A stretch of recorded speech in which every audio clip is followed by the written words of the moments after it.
Tashmë në qytetin e Gjakovës është bërë hapja e zyrës së kompanisë Global Consulting Development Associated LLC, e cila është ofruesi kryesor i shërbimeve të konsulencës me cilësi të lartë, i cili shfrytëzon njëri dhe përvojën e gjerë mbi aktivitetet e sektorit publik dhe privat, si dhe shërbimet profesionale në fushën e përkthimeve. Ka përvojë dhe ka kryer shërbime të jashtëzakonshme në fushën e konsulencës strategjike, përgatitjes së dokumentacioneve të tenderit, kryerjes së procedurave dhe të prokurimit, vlerësimit të dokumenteve të tenderit, menaxhimit të marrëdhënieve me klientët, planifikimin e vazhdimësisë së biznesit, procesin e rigjenerimit të biznesit.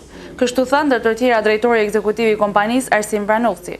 Mendojmë që Gjakova ka biznese, Gjakova ka potencial, por ka dhe studentat mirë që do t'i ofrojmë praktik për të punësuar. Do të mundohemi që të kemi sa më shumë vendet punës. Ne për momentin, ju mund të shihni, kemi filluar vetëm një sasi të njerëzve, një numër të njerëzve të cilët i kemi dispozicion, nuk kemi arrit me gjetë.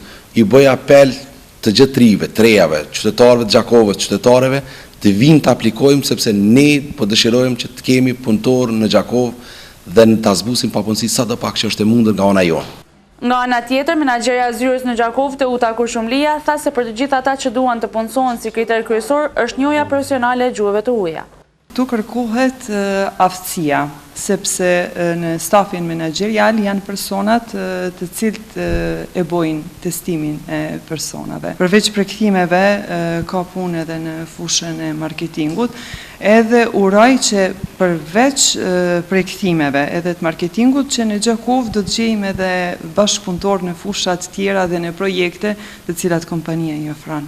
Kurshumlia shtoi se për të gjithë ata që duan të punësohen, orari i punës do të jetë nga dita e hënë deri në të premten, me rrogë mesatare 500 euro dhe mosha nuk është e limituar. Përndryshe, zyra e kësaj kompanie gjendet në qendër të qytetit, pikërisht në ndërtesën e Procredit Bank.